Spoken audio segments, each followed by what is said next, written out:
Hi everyone. In this video, we are going to be looking at how to write really good quality prompts. So before we can begin, let me give you a scenario here. The type of prompts that I'm going to show you are all written for Python, and the task category is code debugging, and the difficulty level of these prompts is hard. So let me show you some of the prompts that are not good first, and then we are going to be looking at what should you do in a really good quality prompt. So this is the example of a bad prompt.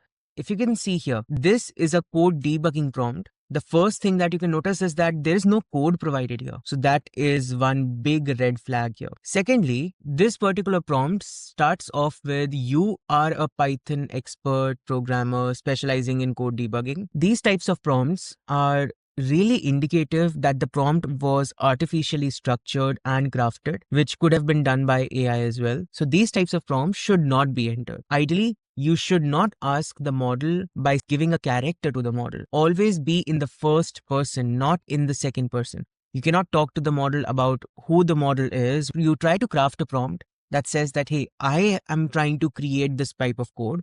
I need your help with something, something, something. So this is another red flag in this prompt. The third thing that you can see here is that this is a code debugging prompt, but the prompt asks the model to analyze, debug, and optimize the Python code. You're asking three things to the model, and this is just a code debugging prompt. Analysis comes under code review / critique. Optimization comes under code editing, rewriting, and debugging it's just debugging. So you cannot ask the model to do three things together in a task category of code debugging. So ideally, in a code debugging task, all you should be asking the model is to debug the code itself. This is the third red flag here in this particular prompt. Next up, let's look at some other examples. So in this particular prompt, he says that I am working on a Python program, which is in the first person, which is fine, that processes large data sets efficiently. However, the script is encountering a runtime error.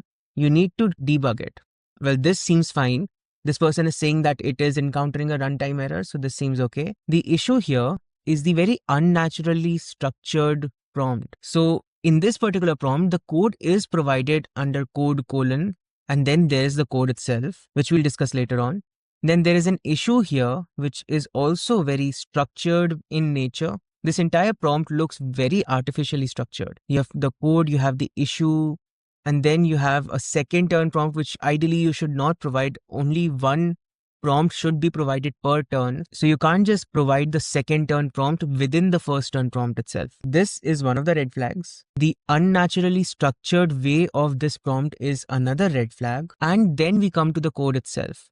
This is supposed to be a hard level code. This barely even qualifies for an easy level code. All this code is doing is just reading a file as a CSV and then applying some function on it, and that's it. This is the third red flag. When the difficulty level is asked is of a hard or a challenger difficulty level, please make sure that you do not write these easy level codes here. A difficult, or let's say a hard level or a challenger level code might contain something that is a lot more complex, that uses maybe some very uncommon libraries, that might be using certain API code context, etc. So in which cases you have to make sure that the code that you're providing the model is also good. Next up, let us look into the third example of a bad prompt. In this case, this person has again provided a very unnaturally structured prompt with a role and an action, a description, and everything else is very unnaturally structured. Humans are very lazy creatures, by the way. We do not like writing a lot of stuff and providing a lot of structure in it. So anytime there is a lot of unnatural structure in a particular prompt, it is indicative of AI usage. So this is the first red flag here. The second red flag is the question itself. This is a CPA DSA type question. So that is the second red flag.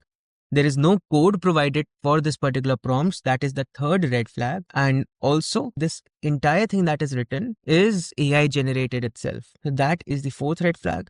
And this then disqualifies this particular task. So let us discuss what are certain quick tips on writing a good quality prompt. First thing, please write the prompt in first person. It makes it seem more natural and as if it is written directly by a human. Second tip, You should always ask questions that a typical SDE will ask. So that means no CP and DSA type questions. You have to be natural, as human as possible. If you are providing a code to the model, oftentimes if you are generating a code by using any LLMs, they will have comments inside of the code that are very unnaturally structured, which also is an indicator of AI usage, which is not natural. So make sure whenever you're doing such things, you always remove to be as natural and as human as possible. Although if you're generating the prompt itself by an LLM, that is a big red flag. That is something that we do not allow on the platform. It is okay if you try to generate some base code from these LLMs and then you try to sort of improve upon them or create them into your own version of them. That is fine, but those codes should then not have any AI synthetic signatures. For example, let's say if you ask the model to create a code that has any file usage, for example, instead of the path, sometimes the code just writes path _to _file, something like this. So this again is an AI synthetic signature. This shows that this code was probably generated by an AI, which is bad. So do not write codes that have these synthetic signatures. If they have comments that are very unnatural in nature, in that case, please remove those comments. If you're writing a prompt, it is really important to provide some context, but not too much. You have to provide some context on where you're coming from, what are you trying to do, but sometimes I've seen that people often are very verbose about the context and provide a lot of irrelevant details inside of the prompt, which is not allowed. So provide some context, but not too much so as to deviate from the topic itself. The next point is that grammar mistakes are okay. I don't want you to worry a lot about the grammar as long as the final prompt is understandable. It does not matter if you have used a the instead of an a. That's fine. The model is supposed to understand what you're saying anyways. So your grammar mistakes are okay. It makes you seem more human. So don't worry too much about grammar. Of course, if you are using correct grammar, that's fine. But even if you're not, that is also fine. As long as the overall prompt remains understandable for any English speaking person. The next point is that you should provide as much details as possible to the model. The aim of your conversation with the model, the aim of your interaction with the model is not so that you can hide things from the model, so that the model does not know what to do. It is to provide as many details as possible about that particular issue and then test the model's ability to actually come up with an answer to that particular problem. So this is what you should do. You should provide as many details as possible to the model. Next up, we have no synthetic signatures or AI generated prompts. We have already discussed this before. So please do not use LLMs to generate or write the prompt itself. If you are sort of working on something really complex, let's say if you want to create something that requires a base code or a template code, in that case, it is okay if you use outside LLMs to generate just that base template code. But before you put that code in the task, please make sure that you are making the code your own. That means you are trying to improve upon the code. You're trying to change the code in a way that you would have written it, and also to make sure that you are adding something that makes the code not AI generated and removing any synthetic signatures that are present in that piece of code. The prompt itself, that means the text that you're writing around describing the code that you're providing to the model, that should entirely be written by you. It should not be AI generated. We have ways of detecting AI usage in each and every task, and a lot of people get disabled for AI usage. And once you get disabled for AI usage, not only are you removed from the particular project, but there's a tag that is allotted to your profile, which restricts you from getting further projects on the platform. So please make sure that you do not use any AI generated prompts in any particular tasks. The last point here is that please do not skip out on the complexity of the task itself. Anytime that you start a task, you will be provided a difficulty level, be it of a medium difficulty level, a hard difficulty level, or a challenger difficulty level. So please make sure that the prompt that you're writing, that the code that you're writing itself within the prompt, if it's required, has to follow that difficulty level. So apart from this, let me show you an example of a good prompt. So this was a prompt that I was writing for a task that was under the task category of code generation, and it was of a hard difficulty level. So this is something that I've already worked on in my past in one of my projects. So I wanted to see if the model can create the same thing for me when I just provide a description of each and every requirement that I have. So I started out by providing some bit of a personal context that, hey, I am in charge of conducting tests in a remote college where we take tests digitally. The volume of test responses that we are getting is super high, and it takes a lot of manpower resources to verify these responses. I want you to create a Python code that can automatically judge the user responses by using a localized LLM model. By the way, this is necessary because the questions we ask are not just MCQ based, but also justification based. The MCQs are judged automatically based on their objective correctness. The other full text type questions take a lot of time to judge, but I have an answer key which I can use to see if the answer by a candidate matches that present in the answer key. This is the reason why I want to create a local LLM based system that can auto-grade that for me. So my aim here is that I have an Excel file which contains a lot of results. So some of these results are MCQ answers which are automatically judged by my system. Some of these responses are text-based responses where people have to write, let's say, entire paragraphs. And I have an answer key which contains the right answers for these paragraphs. But judging that for each and every person, especially when there's thousands upon thousands of candidates who have responded to this particular text, takes a lot of time. In which case, I asked the model to help me write a code that can use a local LLM, which will save me cost. And since local LLMs are powerful enough to just simply judge the similarity of two particular texts, and I don't require a lot of intelligence with the latest LLM models,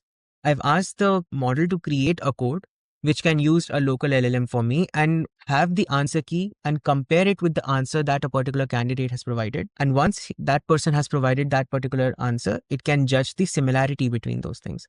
It can provide a score between 0 and 1 for the correctness of that particular response. And I've specifically asked the model to use Ollama and LangChain libraries to create the score. So you can specify the libraries that you want, and there is a very big chance for you to create a deviation in the model. If you want to create heart level prompts, one thing I can suggest you to do is to go to this particular website called pypy.org, especially for people who are proficient in Python. Now, what you can do is, let's say you can type out any particular thing. Let's say I am typing out maps here. You can go through some of these libraries which are popular, but they might not be as common as your everyday libraries like Pandas and NumPy. So let me go to Folium Maps library. Here you can see that this library has a documentation that is provided. So you can go through this documentation, figure out what the library does, and then create your prompt around this library. The chances that the model will know what are the methods,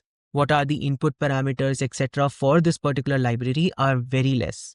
So you can create prompts that use this particular library, and the chances of the model creating an incorrect code are now very high. For example, if I go to any particular model, let's say GPT-4o, and I ask the model and I provide a particular situation, in order for me to use this particular library, it would have to be a non-typical situation. I can write that, hey, I am taking part in a hackathon and I create a code that can visualize, let's say, 10 latitude and longitude values on a map. I believe since it is a map library, this should be one of the basic functions. I'm supposed to use the latest version of library, and I have installed it using pip install Folium Maps. I want you to create a code which can visualize latitude and longitude values in a satellite map using this library. So in this case, although this should not be the final prompt itself, I have provided some bit of a personal context here. I could consider it as a code generation prompt, and according to the difficulty level, it should ideally be in the hard difficulty level. In its current state, it's just like barely touching the hard difficulty level because there's nothing much to it. If I add certain more requirements in this particular prompt, that would push it over the edge and it would properly then lie in the hard difficulty level. So let us see what the model produces. So the models provided me a particular code.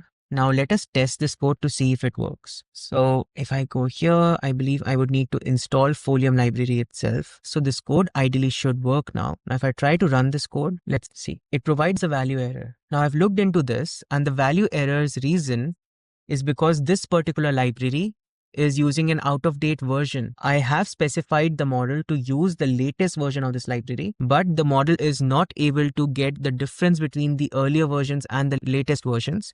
Because in the latest versions of this library, you have to provide a particular attribute column in the tile layer. So I believe it should be here. So in the tiles here, if I add a comma, and this is the new parameter that I should provide, which is the attribute to the person who has created this satellite map. And once I do that, I believe my code should run and I should be able to create the satellite map of these latitude and longitude positions. So in this way, you can test out different types of things to create prompts that are of a really high quality, and you can find deviations in the model's response. Now let us discuss what are some of the other ways of creating a deviation in the model. Now these are things that you can try. Just a couple of quick pointers is that anytime that you're providing any particular API context, please make sure that the API that you're using is somewhat popular. It should not be something that isn't popular and not a lot of people are using that. Creating deviations in those kind of APIs will result in your task being rejected. Anytime that you're using an API, please make sure that you're using APIs which do not require any login, any paywalls, or anywheres where you would need to get an API key in order to test that API. So there are a couple of free APIs. For example, if you go to this website, it shows you a lot of very popular free APIs that you can test. And you can test the model using these APIs to see if the model is able to fetch a particular data type and create a code that is of the right complexity based on whatever the difficulty levels that is provided to your particular task. Now let us discuss what is the importance of a backtick in any particular prompt. So whenever you are writing a prompt, if you see here, anytime that you want to provide a code to the model, it has to be inside of these backticks. This backtick is different than your single quote marks. This is a quote. Backticks is usually above your escape or below your escape key on your keyboard. So when you provide a backtick, it converts this into a code block. And after providing the 3 backticks initially, you have to write the name of the programming language itself. If I remove this block is just a text block. But if I provide the language, then if you see all of the keywords in that particular programming language are highlighted, and it makes it seem more like an IDE rather than just a text block. So it is really important for you to do this. You can capitalize the code or small case, that does not matter. But please make sure that whenever you are providing the code, you are providing it under this particular format. If you do not provide this, let me show you what happens. Without backticks, the same code might automatically be converted into a text block. But if you see here, it is very inconsistent. Some part of the code is outside of the block. Some part of it is inside. Especially the function names that are defined, those are outside of the block. And some of the rest of the code is outside the block itself, which is very unnaturally structured. By the way, if a response that you're seeing from the model looks like this, that does not mean that the response is wrong. It just means that the model forgot to maybe add the backticks consistently, which is why you're seeing a response that looks this much weird. So in this case, this is not a major presentation issue. This still remains a minor presentation issue because the only mistake here is the application of the backticks itself. Thanks a lot for staying with me through this entire video series. I believe now you have the right knowledge and the tools and the know-how of performing really good quality tasks on the platform. I genuinely hope that this entire video series about the RLHF project has been useful to you. If so, please feel free to leave a feedback after you have completed the course, so we can improve upon certain areas of the course and add more materials based on your suggestions.